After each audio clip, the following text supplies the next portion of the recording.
Hi అండి, ఎలా ఉన్నారంతా? బాగున్నారా? Welcome to my channel. ఈ వీడియో లాస్ట్ వరకు చూసి మీ అభిప్రాయం ఏంటో ఒక కామెంట్ చేయండి, అలాగే లైక్ చేయండి, షేర్ చేయండి, సబ్స్క్రైబ్ కూడా చేసుకోండి ప్లీజ్. ఈ వీడియో ఏంటా అని చూస్తున్నారా? ఇది మా దగ్గర జరిగే సోమవారం సంత అండి. సంతలో అన్నీ అమ్మబడును, అన్నీ కొనుక్కోబడును. చూడండి, కోళ్ళు, గేదెలు, ఆవులు అన్నీ వ్యాపారం అండి.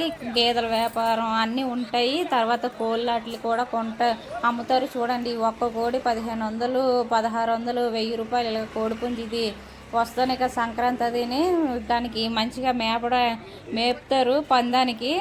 అవి ఇగోండి గేదెలు, ఇవన్నీ గేదెలు కదా.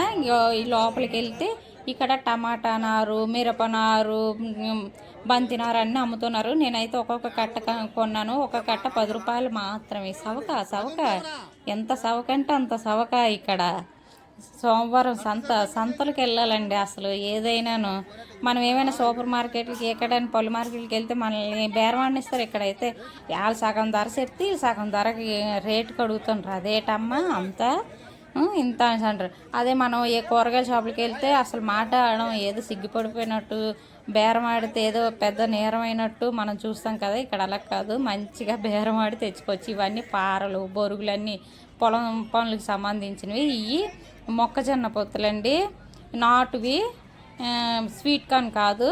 నిజానికి మా నాన్నలు అయితే గేదెల వ్యాపారం చేసేవారు. ఇప్పుడు కాదులేండి. అప్పుడు మాకు ఇన్ని షాపులు అవి ఉండేవి కాదు.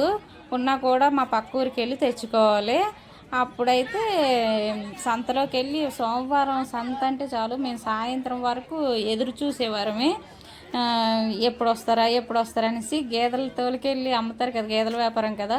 ఒకవేళ గేదెల వ్యాపారం అయ్యి ఆ గేదె కానీ ఎక్కువ రేటుకి వెళ్తే మటుకు ఆ రోజు పండగేనండి. ఎందుకంటే తినే వస్తువులు ఎక్కువ తెచ్చేవారు. అందులోనూ పెండ్లం దుంపలు ఉడికిస్తారండి, చాలా బాగుంటాయి పెండ్లం దుంపలు.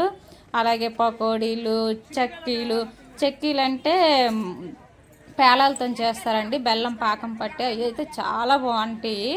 అప్పుడైతే అలా ఉండేది. కూరగాయలు కూడా మేము వారానికి సరిపడి ఇంకా ఈ సోమవారం తెచ్చుకుంటే మళ్ళీ సోమవారంకి వచ్చే వరకు ఆ కూరగాయలే వాడుకునేవారిమి.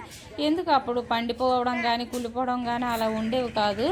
ఇప్పుడైతే మరీ ఘోరం, ఫ్రిడ్జ్లలో పెట్టినా కూడా పాడైపోతున్నాయి. ఇవన్నీ ఎండు చేపలు అండి. ఎండు చేపలు అయితే ఇంకా నెలకు సరిపడి తెచ్చేసుకోవడమే.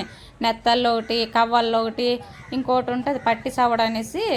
అవి 3 రకాలు తెచ్చుకొని పెట్టుకుంటే వారంలోనూ ఒకసారి 2 సార్లు ఇంకా టమాటా, ఎండు చేప వేసుకొని తింటుంటే అబ్బాబాబాబా ఏముంటుంది, ఇంకే కూర సరిపోతుంది. అలాగే వంకాయ, ఎండు చేప, టమాటా, ఆహాహా అవి చెప్తుంటేనే నోట్లో నీళ్ళు ఊరుతున్నాయి ఇప్పుడు నాకు. ఇవన్నీ ఎండు చేపలకు సంబంధించినవి. ఇవన్నీ కూరగాయలండి. ఎర్రదుంపలు, పెండలం దుంపలు అన్నీ ఉంటాయి. ఎక్కడలేని దొరకనవన్నీ ఉంటాయి. కానీ సవక సంతలోను. మీరు కూడా ఇలాగే సంతలకు వెళ్ళి కూరగాయలు తెచ్చుకుంటే ఒక కామెంట్ చేయండి. ఇగోండి ఇవన్నీను. ఇంకోటి ఏంటంటే ఇక్కడ ఎండుమిర్చి కూడా అమ్ముతారండి. అప్పుడైతే మేము ఎండుమిర్చి కొనుక్కొని వేసవిలోనూ ఒకేసారి సంవత్సరానికి సరిపడగా కారం పట్టించేసుకుంటామండి. అలాగే ఇక్కడ ఎండుమిర్చి అమ్ముతుంటారు కదా, ఎన్ని కేజీలకు సరిపడిన మసాలాలు కూడా వాళ్ళే ఇస్తారండి. ఇవ్వండి, ఇదంతా మా సోమవారం సంత.